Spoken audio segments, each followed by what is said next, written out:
여러분 안녕하십니까? 코로나19 KBS 통합 뉴스룸 5시 뉴스입니다. 코로나19 신규 확진자가 569명 발생하면서 이틀 연속 500명대를 기록했습니다. 이 정부는 확진자가 하루 1,000명 가까이로 늘 수도 있다며 주말 동안 모임 등을 자제해달라고 요청했습니다. 또 거리 두기 조정 방안에 대해서는 오는 일요일에 최종 결정하기로 했습니다. 양민철 기자입니다. 서울 중구의 한 상조회사와 관련해 지금까지 15명이 새로 확진됐습니다. 역학조사 결과 이들은 직장 동료 간 회식 모임 이후 가족과 지인으로 감염이 확산된 것으로 파악됐습니다. 서울 중랑구의 한 체육시설 관련해서는 지난 25일 첫 확진자가 나온 뒤 지금까지 시설 이용자 11명과 종사자 2명 등 13명이 확진 판정을 받았습니다. 서울 강남구의 연기학원과 관련해선 지난 12일 첫 확진자가 나온 뒤 26명이 추가 확진돼 지금까지 모두 27명이 확진 판정을 받았습니다. 역학조사 결과 최초 확진된 학원 강사로부터 학원 수강생과 가족, 지인 등을 거쳐 서울 중구의 한 교회 등으로 전파된 것으로 파악됐습니다. 앞서 대규모 집단 감염이 발생한 서울 강서구의 댄스 교습시설과 관련해선 하루 새 63명의 확진자가 새로 나왔습니다. 역학조사 결과 해당 시설에서는 체온 측정과 마스크 착용 등 방역 수칙을 잘 지켰지만 지하에 있어 환기가 어려운 밀폐된 곳이었고 여러 사람이 에어로빅 등 격렬한 운동을 하는 등 활동도가 높은 점이 위험 요인으로 꼽혔습니다. 이처럼 관련 확진자가 잇따르며 서울시는 앞서 실내 체육시설과 목욕장 업종 시설에 대한 긴급 현장 점검을 실시하고 전문가들과의 회의를 통해 방역 대책을 논의했습니다. 정부도 확산세가 이어지면 하루 1,000명까지 확진자가 늘 수 있다는 전문가들의 예측이 현실화될 수 있다며 이번 주말 동안 모임 등 타인과의 접촉을 최대한 자제해달라고 거듭 요청했습니다. 특히 활동성이 높은 청장년층의 감염이 늘면서 연쇄 감염이 이어지고 있어 젊은 층이라도 조금의 의심 증상이 있으면 적극적으로 진단검사를 받아달라고 요청했습니다. 정부는 또 현재 확산세가 전국적 유행으로 번지는 것을 막기 위해 수도권과 각 권역의 거리 두기 조치를 조정하는 방안에 대해 오는 일요일에 결정할 예정입니다. 단계에 대한 조정들은 결국 국민들께서 얼마나 위기의식을 가져주시고 단계 격상의 필요성과 그로 인한 긴장된 조치들에 대해서 공감을 해주시는지가 굉장히 중요합니다.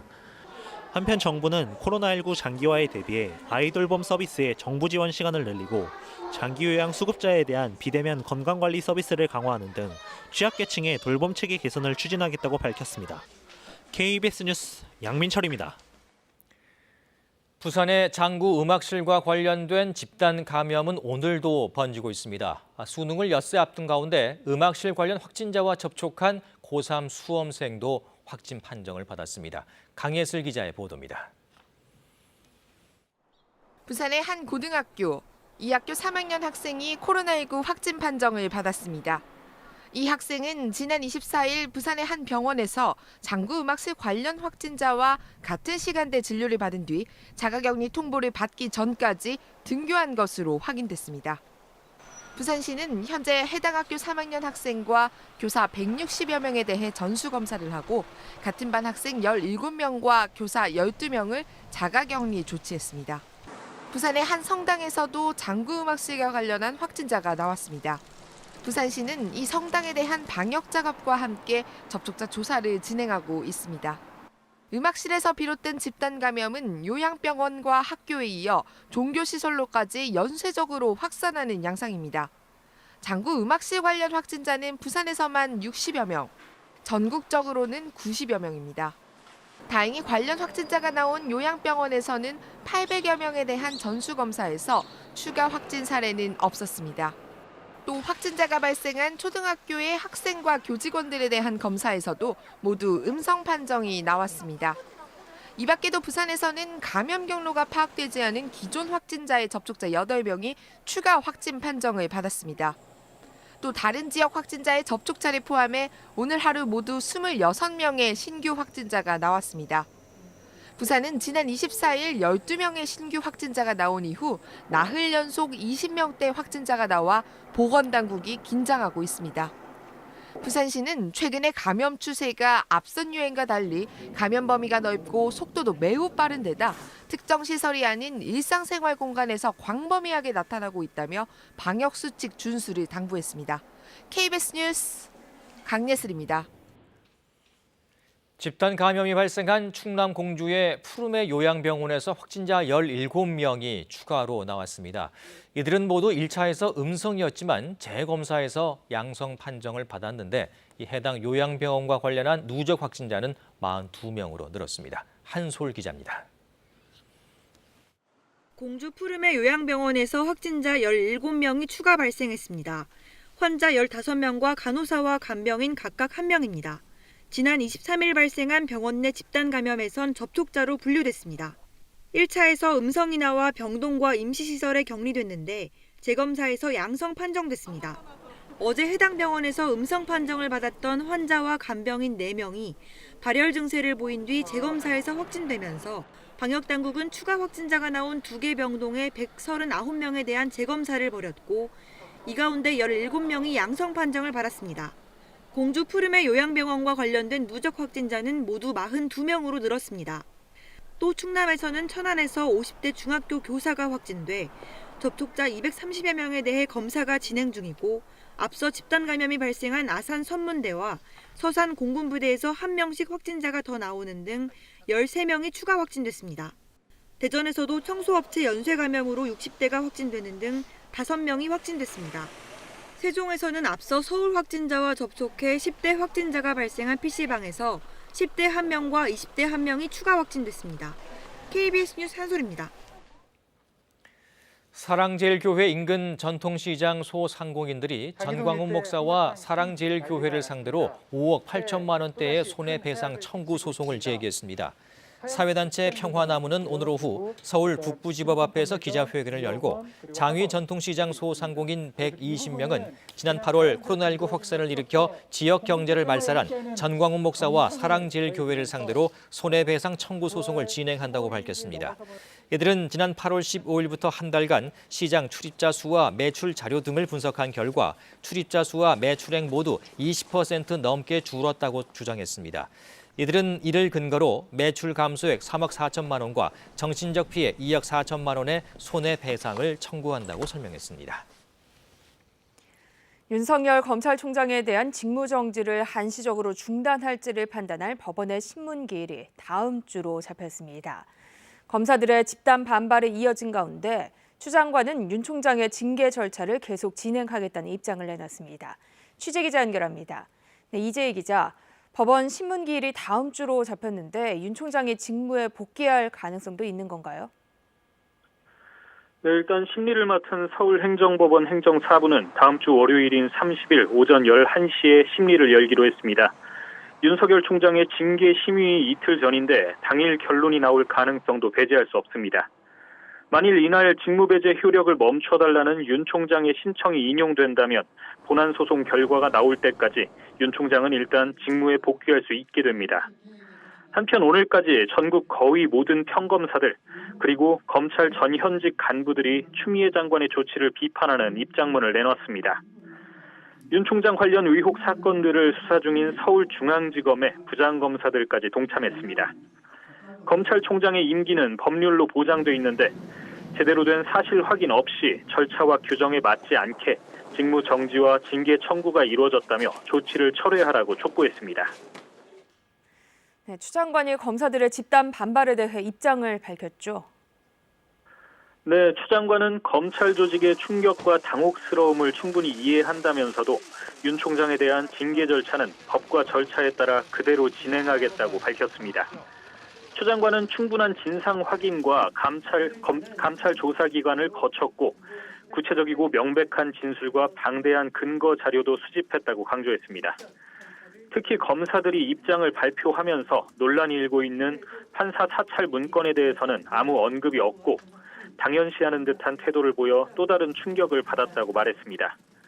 검사 집단 반발에 대해 정면 돌파 의지를 밝힌 것이어서 법무부와 검찰 간 갈등은 쉽게 사그라들지 않을 것으로 보입니다. 지금까지 서울중앙지검에서 KBS 뉴스 이재입니다.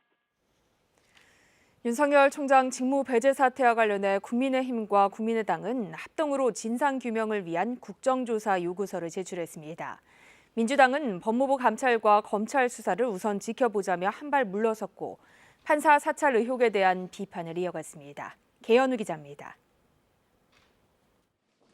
국민의힘과 국민의당은 합동으로 추미애 법무부 장관의 윤석열 검찰총장 직무 배제와 관련한 국정조사 요구서를 함께 제출했습니다.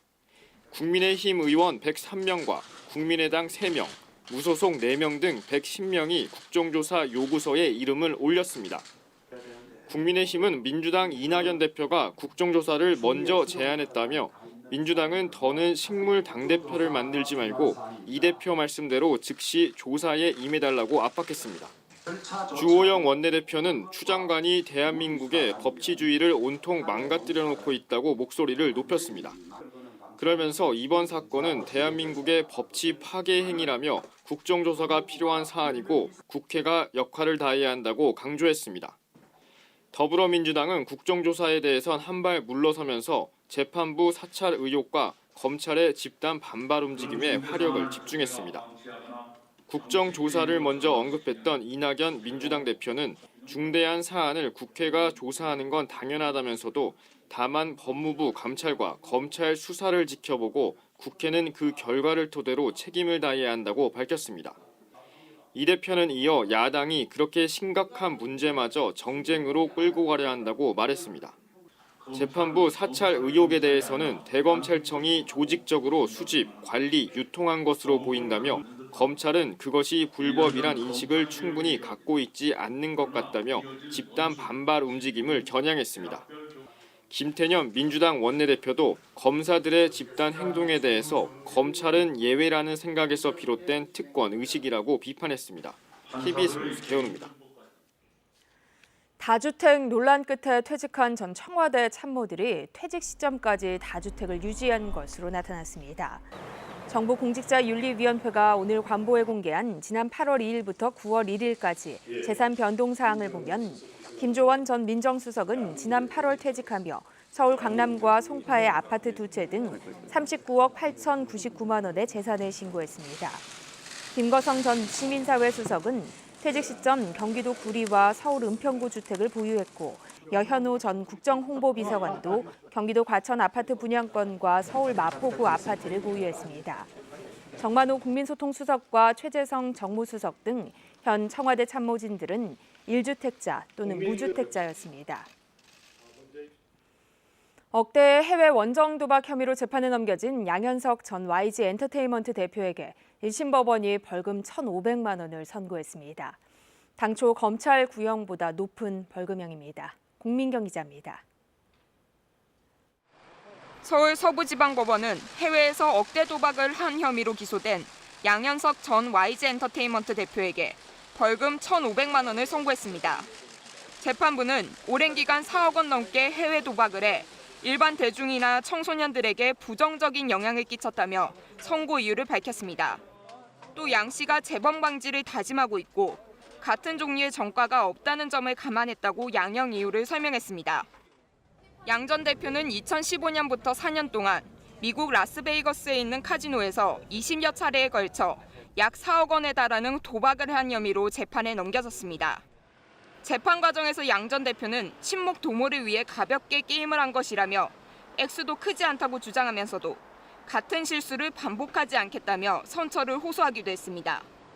당초 검찰은 양 전 대표가 상습 도박을 한 것이라고 보긴 힘들다고 판단하고 단순 도박 혐의로 약식 기소했지만 재판부가 신중한 심리가 필요하다며 정식 재판으로 넘겼습니다. 양 전 대표는 도박 혐의와 별개로 소속사 가수의 마약 구매 의혹을 무마하려고 공익신고자를 협박했다는 혐의로 서울중앙지검에서 수사를 받고 있습니다. KBS 뉴스 공민경입니다. 종편 방송의 미스터 트롯이 전국적인 인기를 끌자 콘서트 티켓 사기도 기승을 부리고 있습니다. 이 코로나19로 콘서트가 계속 연기되는 상황을 이용해서 300여 명에게 사기를 벌인 피의자가 경찰에 구속됐습니다. 안상혁 기자가 취재했습니다. 지난 5월 어버이날을 맞아 중고 거래 사이트에서 미스터 트롯 콘서트 티켓을 구매한 A씨. 웃돈까지 얹어 30만 원을 송금했지만 티켓은 오지 않았습니다. 거래 사기였습니다. 제가 어버이날에 부모님한테 선물 드리려고 티켓을 샀는데 계속 배송이 오지 않고 저는 이제 입금을 완료했는데 배송이 오지 않아서 확인해보니 사기 글이라는 막 글이 있어서 돼가지고 알게 되었습니다. 피해자는 전국적으로 320여 명, 피해액은 2억 원에 이릅니다. 사기 피의자 B 씨는 여러 개의 아이디를 사용해 지난 2월부터 최근까지 사기 행각을 이어가다 지난주 경찰에 덜미가 잡혔습니다. 이곳은 다음 달 미스터트롯 콘서트가 열리는 대구의 한 공연장입니다. 판매자는 코로나 시국에서 콘서트가 계속 연기되는 특수한 상황을 이용해 지속적으로 사기를 벌인 것으로 보입니다. 이런 사기에 당하지 않으려면 인터넷에서 콘서트 티켓을 구입하기 전 판매자의 사기 이력을 미리 확인하고 배송 번호 등을 파악하는 등 주의가 필요합니다. 경찰청 사이버 안전국에서 제공하고 있는 사기 전화번호, 계좌번호 조회 서비스를 이용하셔서 혹시 사기 사건에 휘말린 적이 없는지 확인하시는 방법이 있고요. 경찰은 B 씨를 사기 혐의로 구속한 뒤 기소 의견으로 검찰에 송치했습니다. KBS 뉴스 안상혁입니다. 문재인 대통령이 2050년 탄소 중립 실현을 위한 범부처 전략회의를 열었습니다. 문 대통령은 이 자리에서 대통령 직속의 탄소 중립위원회를 설치하고 산업통상자원부에는 에너지 차관을 신설하겠다고 밝혔습니다. 정창화 기자의 보도입니다. 지난달 국회 시정연설에서 2050년 탄소 중립을 선언한 문 대통령. 오늘은 관계부처 장관들에게 비상한 각오를 주문했습니다. 지금의 도전을 오히려 기회로 삼아 대한민국을 더 크게 도약시키겠다는 비상한 각오가 필요합니다. 문 대통령은 먼저 대통령 직속의 탄소 중립위원회를 설치해 탄소 중립을 속도감 있게 추진하겠다고 밝혔습니다. 산업통상자원부엔 에너지 차관 신설을 추진하고 미래차를 탄소 중립 선도 산업으로 육성하겠다고 역설했습니다. 기후 변화에 대응하는 특별기금 신설과 탄소 인지 예산 제도 등 제도적 기반도 마련하겠다고 했습니다. 문 대통령은 이미 세계가 탄소 중립 사회와 경제로 빠르게 전환되고 있다며 우리나라도 끌려갈 것이 아니라 능동적으로 대응해야 한다고 말했습니다. 전쟁의 폐허와 IMF 위기를 극복한 대한민국의 역사가 증명한다며 자신감을 당부했습니다. 지금 이 순간도 방역으로 세계를 선도하고 있고 경제 대응에서도 기적 같은 선방을 보이고 있습니다. 탄소 중립 사회로의 전환은 문명사적 대전환이라며 불평등과 소외가 없어야 한다고도 강조했습니다. 지역별 맞춤형 전략과 지역이 주도하는 그린 산업 육성을 통해 지역 주민의 일자리와 수익을 창출하는 구조를 만들겠습니다. 한편 정부는 2050 탄소 중립 목표를 담아 장기 저탄소 발전 전략을 올해 안에 유엔에 제출할 계획입니다. KBS 뉴스 정청화입니다. 배달 음식이나 일회용품 사용이 늘면서 플라스틱 쓰레기도 덩달아 쌓여가고 있습니다. 외국 수출 등의 재활용 처리가 막히면서 방치된 쓰레기들이 지자체의 골칫거리가 되고 있습니다. 박상희 기자가 취재했습니다. 강원도 강릉시 자원순환센터의 재활용 선별장입니다. 페트병부터 일회용 포장 용기, 플라스틱 컵까지 각종 플라스틱 쓰레기가 가득합니다. 보시는 것처럼 제 뒤로는 플라스틱 쓰레기가 그야말로 산처럼 쌓여 있습니다. 강릉시의 경우 올해 10월까지 플라스틱 처리량이 지난해 같은 기간보다 20% 가까이 늘어났습니다. 플라스틱 쓰레기를 모아놓은 900세제곱미터 규모 임시 야적장이 거의 꽉 찰 정도입니다. 올해 11월 중순까지 거의 한 800배 정도 육박해서 야적량이 많아지면은 다른 재활용품 선별할 수 있는 공간이 부족하기 때문에 플라스틱이 늘어난 탓도 있지만 재활용 수거업체가 제때 가져가지 않는 것도 한 원인입니다. 코로나19 이후 플라스틱 재생원료 수출길이 막히면서 플라스틱 쓰레기를 활용하는 국내 재활용 산업이 크게 위축됐기 때문입니다. 환경부 통계에 따르면 폐플라스틱 재생원료의 국내외 판매량은 지난해 월 평균 17,000여 톤에서 올해 4월에는 12,000여 톤까지 감소했습니다. 재생 공장에서 잘 안 가지고 가고 단가가 많이 인하가 됐죠. 재고를 예전에는 한 15톤 정도 가져갔는데 현재는 한 20톤 이상을 항상. 이 때문에 지자체들도 플라스틱 쓰레기 보관량이 늘어나 처리에 애를 먹고 있습니다. 코로나19 장기화로 플라스틱 쓰레기가 급증하고 재활용 처리 산업까지 직격탄을 맞으면서 갈 곳 없는 플라스틱 쓰레기가 골칫거리가 되고 있습니다. KBS 뉴스 박상입니다. 국토교통부와 경북 울릉군은 오늘 울릉읍 사동항 일원에서 울릉공항 건설 착공식을 열었습니다. 울릉공항은 50명 이하 소형 항공기가 이착륙할 수 있는 공항으로 완공되면 서울에서 울릉도 간 소요 시간이 기존 7시간에서 1시간으로 줄어듭니다. 국토교통부는 울릉공항의 경우 구조물 내구성과 기초 안전성을 높여 250년 빈도 이상의 파랑에도 견딜 수 있는 공항으로 건설한다고 설명했습니다. 오토바이 배달원들을 상습적으로 폭행한 혐의로 20대 업주가 경찰에 체포됐습니다. 임금을 착취한 정황도 드러났는데 확인된 피해자는 모두 10대 아르바이트생들이었습니다. 송국혜 기자입니다. 영장 실질 심사를 앞둔 한 남성이 경찰과 함께 법원으로 들어갑니다. 오토바이 배달원들을 상습 폭행한 혐의를 받고 있는 28살 A씨입니다. A씨는 음식점을 운영할 당시 임금을 요구하는 고교 아르바이트생들을 둔기로 수차례 때리고 임금을 체불한 혐의로 체포됐습니다. 그 직원들한테 이제 막 함부로 하고 돈 안 주고 또 욕하고 그런 얘기는 좀 들었어요, 저도요. 경찰에 따르면 지난해부터 최근까지 확인된 피해 아르바이트생만 4명. 이 가운데 한 피해자는 250만 원어치의 임금을 떼이기도 했습니다. 해고될 걸 두려워한 아르바이트생이 피해 사실을 숨기다 한 피해자가 부모에게 알리고 경찰에 고소장이 제출되면서 A씨의 범행이 드러났습니다. 고용노동부 청주지청은 학생들의 임금을 착취해온 A씨를 상대로 근로기준법 위반 혐의에 대한 조사를 마친 상태입니다. 지난 6월부터 조사를 시작한 노동부는 최근 피해자들에게 체당금 신청을 안내하고 이후 A씨에게 구상권을 청구할 방침입니다. 한편 경찰은 A씨를 상대로 추가 범행 여부 등을 집중 추궁할 계획입니다. KBS 뉴스 송국혜입니다. 추수감사절을 맞은 미국에선 이동 자제 권고에도 불구하고 미국인 600만 명이 미 전역으로 이동한 것으로 나타났습니다. 추수감사절 연휴가 끝나면 대규모 확산으로 큰 피해가 날 거란 우려가 높아지고 있습니다. 류호성 기자입니다. 미국 뉴욕에서 대규모 추수감사절 기념 행진이 열렸습니다. 상점에는 칠면조 요리를 사려는 사람들로 북적입니다. We are 2.5 hours into it now and we're already at 400. So we expect to do about 1,000 turkeys this year.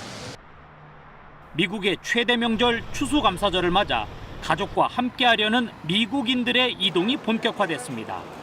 지난 20일부터 지금까지 비행기로 이동한 미국인은 600만 명 가까이 됩니다.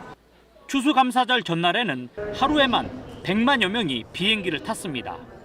코로나19 감염자가 하루 평균 10만 명 이상 발생하면서 전문가들이 이동 제한을 강력히 권고하고 나섰지만 이동을 막지 못했습니다. 조 바이든 대통령 당선인이 다시 한번 이동 자제를 요청했습니다. Yes, it's a personal sacrifice that each of our families can make and should make to save somebody else's life. But it's also a shared sacrifice for the whole country. 전문가들은 추수감사절 이후 감염자는 물론 사망자가 급증할 것이라는 전망도 내놨습니다. The daily death rate will double in the next 10 days. So we'll be seeing close to 4,000 deaths a day. 현재 26만 9천 명에 달한 누적 사망자가 다음 달 중순 32만여 명이 될 수 있다는 예측이 나오는 등 추수감사절 대이동에 따른 후폭풍에 대한 우려가 커지고 있습니다. KBS 뉴스 류서입니다. 국방부가 성주 사드기지에 공사 장비 반입을 시도했다가 주민들의 반발로 이를 연기했습니다. 국방부는 오늘 경찰력 600여 명을 지원받아 경북 성주군 소성리 사드기지에 공사 자재와 폐기물 반출 차량을 반입하려 했지만 주민들의 반발로 충돌까지 빚어지자 장병 필요 물자만 반입하기로 했습니다. 국방부는 지난달 22일에도 기지 내 공사 관련 장비와 물자를 반입하다 주민들과 충돌을 빚었습니다. 이어서 오늘의 주식 시황을 KB증권에서 전해드립니다. KB증권입니다. 코스피가 종가 기준 역대 최고치를 하루 만에 새롭게 경신하며 이틀 연속 상승 흐름을 이어갔습니다. 코스닥은 외국인과 기관의 동반 사자에 힘입어 1% 넘게 올랐습니다. 오늘 코스피 지수는 7.54포인트 상승한 2633.45에 코스닥은 11.03포인트 오른 885.56에 마감됐습니다. 미국 증시가 추수감사절을 맞아 휴장한 가운데 시장은 대내외 코로나19 상황을 주시하며 방향성을 탐색하는 모습이었습니다.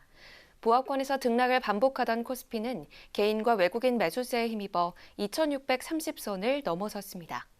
삼성전기가 내년도 업황 개선 기대감에 52주 신고가를 기록하는 등 3% 넘게 상승했고, 두산솔루션은 테슬라와 전기차 배터리 핵심 소재인 전지박 공급 계약을 체결할 것이란 소식에 6%대 강세였습니다. 국내 코로나19 확진자가 이틀 연속 500명을 넘어서면서 주춤했던 게임주가 상승했고, 시제니 코스닥 시가총액 3위에 다시 올라서는 등 진단키트 관련주가 강세를 보였습니다. 오늘 원달러 환율은 1원 40전 내린 1,103원 20전에 거래를 마쳤습니다. 지금까지 KB증권이었습니다. 전국적으로 바람이 강하게 불고 있습니다. 현재 서해안과 제주도에는 강풍주의보가 발효 중인 가운데 서울에서도 현재 초속 3m의 강한 바람이 불고 있는데요. 한기를 가득 품은 북쪽의 찬 공기가 내려오면서 밤 사이에는 기온이 더욱 큰 폭으로 떨어지겠습니다.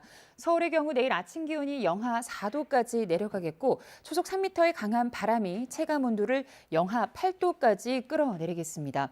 한낮에도 기온이 3도에 머물면서 오늘 아침보다도 기온이 낮을 것으로 전망됩니다. 이 시각 위성 영상 보시겠습니다. 지금 전국적으로 구름이 좀 끼어 있습니다.